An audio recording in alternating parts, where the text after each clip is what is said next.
안녕하세요. 반갑습니다. 바누아투에서 영어를 지도하는 사역을 담당하고 있는 안정 장로입니다. 우리가 그 성경 말씀에 잘 아는 얘기입니다만은 잠언 16장 1절 말씀에 마음의 계명은 사람에게 있어도 말의 응답은 여호와께서 나오느니라 하시고, 또한 3장 말씀에도 3절 말씀에도 너의 행사를 여호와께 맡기라, 그리하면 너의 경영하는 것을 이루리라 하셨습니다. 즉 사람이 계획하여도 그 결과는 하나님께 달려있고 모든 것을 이루시는 분은 하나님이다 하는 것을 알 수가 있죠. 그래서 모든 일을 하나님께 맡기면 그분이 모두 이루어 주신다 하는 것을 우리는 믿고 삽니다.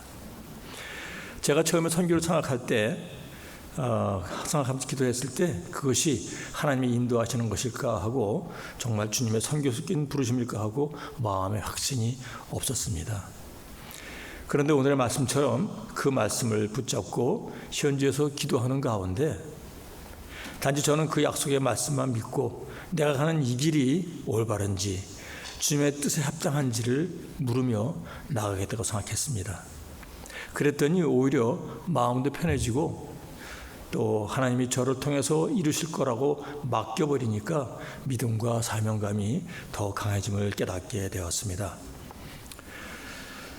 사실 제가 하는 일 자체는 여느 이 바누아투에서 선교하시는 선교사님들과 달리 어쩌면 단순하고 또 일반적으로 선교라고 할 만한 내용이 별로 없습니다. 게다가 그 기간도 불과 1년밖에 되지 않기 때문이죠. 그러나 오늘 제가 이 선교 보고를 통해서 전하고자 하는 것은 단지 우리 성도 여러분들이 우리가 사는 이 지구상의 땅끝까지 복음을 전해야 될 곳이 있다는 것을 여러분들에게 말씀드리고자 하는 것입니다. 무엇보다도 우리의 젊은 세대들에게 복음 전함의 사명을 일깨우는 그런 계기가 되기를 바랍니다. 먼저 이것이 그 나라의 지도입니다. 여러분들이 보시기에 왼쪽에 뉴질랜드가, 아래쪽에 뉴질랜드가 있고요. 그리고 그 위쪽에 이제 바누아투가 있습니다. 바누아투는 호주와 뉴질랜드의 중간에 위치해 있죠. 뉴질랜드에서는 북쪽으로 항공편으로 국제선으로 3시간 반 정도 걸려서 갑니다.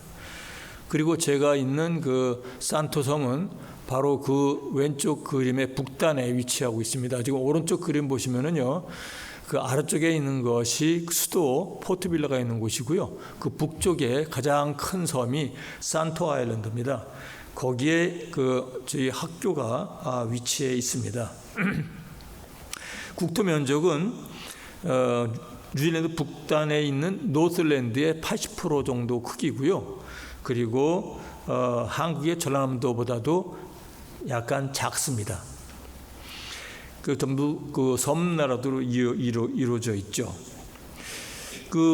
이 그림에 보시면은 산토 아일랜드는 수도인 포트빌라에서 1시간 거리에 있습니다. 항공편으로. 그리고 그 공항에서 약 1시간 정도 트럭으로 왼쪽에 있는 그 학교가 위치한 곳으로 이동을 하게 됩니다. 1시간 정도 있으면은. 네.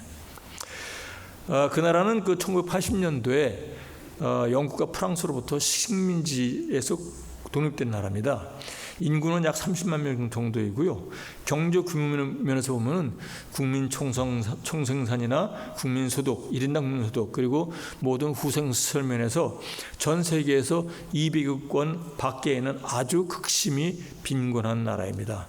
마치 한국의 전쟁을 마친 1950년도에 시골의 삶이라고 보시면 이해가 될 것입니다. 그리고 전 국민의 90% 이상이 종교를 가지고 있는데 그 중에서 개신교가 약 70%를 차지합니다. 그러나 요즘은 그 이단 종교가 상당히 성행해 나가고 있습니다. 주로 쓰는 언어는 비스마어입니다. 원주민 언어에다가 영어와 프랑스 말을 섞어서 만들어진 언어이죠. 자연 환경으로는 1년에 우기와 건기 2개로 나눠집니다. 봄, 여름, 가을, 겨울이 없습니다. 여름철의 온도는 약 30도에서 34도까지 올라가고요. 또 건기라고 할 수 있는 5월에서 10월까지는 28도에서 32도에 달합니다. 연중 온도가 하도 높아가지고 실제로 체감 온도는 거의 40도를 넘을 때도 있습니다. 그들의 주요 산업은 주로 농업입니다. 제조업이라든가 건축업이라는 같은 것은 거의 보기가 좀 어렵습니다.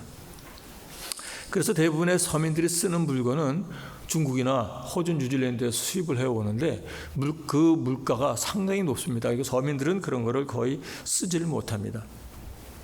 제가 학교를 소개해 드리겠습니다. 이곳이 학교의 전경입니다. 이제 학교 본부이고요. 그리고 이제 사무실과 또 강의실들이 여기저기에 흩어져서 이런 막사 상태로 그렇게 구성되어 있습니다. 마치 군대의 막사 같은 그러한 구조를 가지고 있습니다. 그리고 숙소도 여기저기 흩어져 있습니다. 미혼 남성들이 쓰는 숙소가 있고 미혼 여성들이 쓰는 숙소가 있고요. 그 다음에 기혼자들이 가족과 함께 거주하는 그런 숙소가 있습니다. 그래서 여러분들이 보시기에 그 어린아이들이 있는 것은 그 학생들의 아이들입니다. 이 학교는 바이오노토 장로교 신학교로 1971년도에 시작을 했습니다. 현재 학생 수가 60명 정도 되는데 금년에 사례위 32명의 학생이 들어와가지고 학교가 상당히 활기를 띠고 있습니다. 교수진은 신학을 담당하고 있는 3분 목사님이 계시고, 그리고 제가 영어를 강사를 맡아서 총 5명입니다. 학과 과정으로는 뉴질랜드의 고등학교 2학년, 3학년에 해당되는 서티피케이트 2, 3가 있고요. 그 과정을 마치고 나면은 바첼러 과정으로서 석사 과정으로서 1, 2, 3학년이 있습니다. 학생들의 분포를 보면 미혼자들이 한 60% 되고요. 그리고 기혼자들이 한 40% 됩니다. 기혼 학생들은 그 캠퍼스 안에서 가족과 함께 거주를 합니다. 그 안에는 부인들도 있고 그들의 자녀인 어린이들이 있고 그 나이는 가난아기에서부터 중고등학교 아이까지 같이 있는 거죠. 그 안에 이제 유아원과 또 유치원이 있고 부인들을 위한 과정이 따로 있습니다. 그래서 부인들은 기초신학 과정을 배우고요. 그리고 영어, 컴퓨터, 그리고 여성들에게 필요한 봉제라든가 의료, 요리, 그리고 이제 위생에 관한 것을 배우게 됩니다. 지금 여기서 보시는 것이 이제 각종 예배의 모습입니다. 공예배가 10번 있고요. 그 외에 이제 구역 속회라든가 또는 별도의 노회별 모임들이 이렇게 있습니다. 마치 그냥 군대 생활처럼 항상 짜여진 생활 가운데서 이제 그들은 생활을 합니다. 여기 보시는 것이 이제 주일 오전 대의 예배고요. 이제 그 다음에 보시는 것이 매일 아침 7시에서 7시까지 드리는 이제 그 봉헌 예배입니다. 이 봉헌 예배는 보시다시피 학생이 나와서 이제 말씀을 전하고 전체 예배 인도는 이제 교수 대신 목사님들이 하시게 되죠.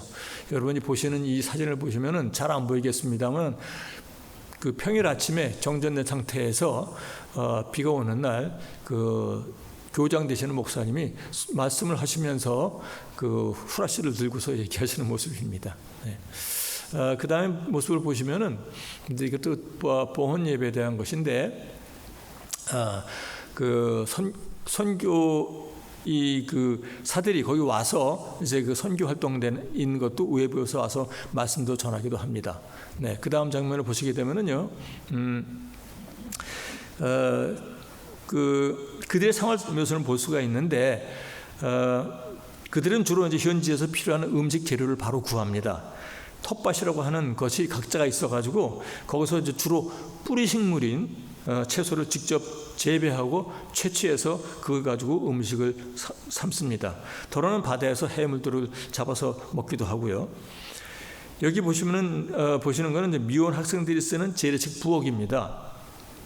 부엌은 이제 나무를 떼서 요리를 하는데 어떻게 보면 상당히 좀 불결해 보이기도 하죠. 그 학교에는 주변에 이제 마을이 없어가지고 음식 재료를 구입하기가 상당히 어렵습니다.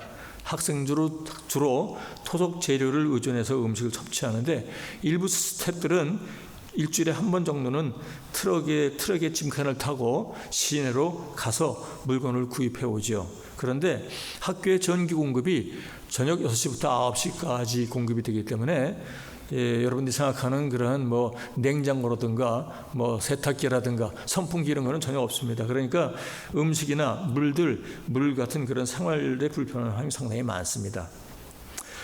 그곳 주민들 중에는 그 밀림 속에서 부족을 이루고 사는 사람들이 꽤 많습니다. 그래서 추장을 중심으로 해서 생활권이 이루어지고 부족마다 각자 쓰는 언어가 다릅니다. 그래서 제게 가장 어려운 점은 무엇보다도 원주민 언어를 습득하기가 어려워가지고 현지에서 모든 이루어지는 것이 이제 그 나라 비슬라마 언어로 이루어지는데 언어 장애 때문에 잠시 실수하는 경우도 많이 있죠. 물론 주변에서 도와주는 사람도 있어 알아듣긴 합니다만 가장 큰 어려움 가운데 하나입니다. 제가 이제 2개월 남짓 있으면서 느낀 것인데 과연 1년간의 짧은 기간 동안 내가 얼마나 그 사람들에게 도움을 줄 수 있을까? 그 밖에도 이제 컴퓨터나 미디어 관계로 해가지고 학생들을 맡아서 지도하곤 하는데 그런 것들이 과연 나에게 선교적 사명과 무슨 의미가 있을까 하고 생각을 하기도 합니다. 그러나 저를 통해서 하나님이 이 땅에 이루고자 하는 하심이 있을 것이라는 걸 믿으면서 취약하고 어려운 환경 가운데서도 견뎌나가도록 하나님이 저를 연단하고 계시다고 생각합니다. 한편 저 한 사람의 파송이 적게는 우리 교회에 어떤 선한 영향을 줄 것인지에 대해서도 많이 생각을 해봤습니다. 그 가운데 저희가 파송한 계기로 해서 우리 성도님들이 단기 설교를 다녀오는 것도 하나의 도움이 될 거라고 생각합니다. 물론 그 밖에도 다른 면에서 지원하는 기능들이 많이 있겠습니다. 아이들을 위해서 책들이나 물론 쓰던 책들이나 장난감이나 또 문구류 이런 것들이 아이들에게 많이 필요하겠고요. 또 여성들에게는 티슈라든가 여성용품 그리고 세정제 이런 것도 그들 생활에 꽤 많이 필요하죠. 이런 모든 것들이 우리한테는 아무런 부족함이 없지만은 이 가난한 환경 속에서 살아가는 그 사람들에게는 우리가 상상하지 못할 정도로 접하기가 어려운 물건들입니다. 저는 짧은 기간을 지내오면서 제가 거기 있어야 하는 의미를 차츰 느끼게 되고 깨닫게 되어갑니다. 우리가 성경에서 많이 보듯이 하나님께서는 누구든지 당신이 필요에 따라서 들어서 쓰시고 또 우리가 하나님을 믿고 하나님께 의지하면 바로 어느 자리에 우리가 있든지 하나님은 우리를 그분의 필요에 따라서 쓰임을 받게 되는 겁니다. 사실 제가 뉴질랜드 바누아투 가면서 과연 제 능력으로 모든 걸 할 수 있지 않을까 생각을 했었습니다. 그런데 현실은 워낙 다르더군요. 무엇보다도 언어 장애가 가장 어려운 것이고 또 뉴질랜드에서 호화롭게 생활했던 그런 환경과는 워낙 많이 다르니까 적응하기가 상당히 어렵습니다. 지금까지도 사실은 정착하는데 어려움을 많이 경험하기도 합니다.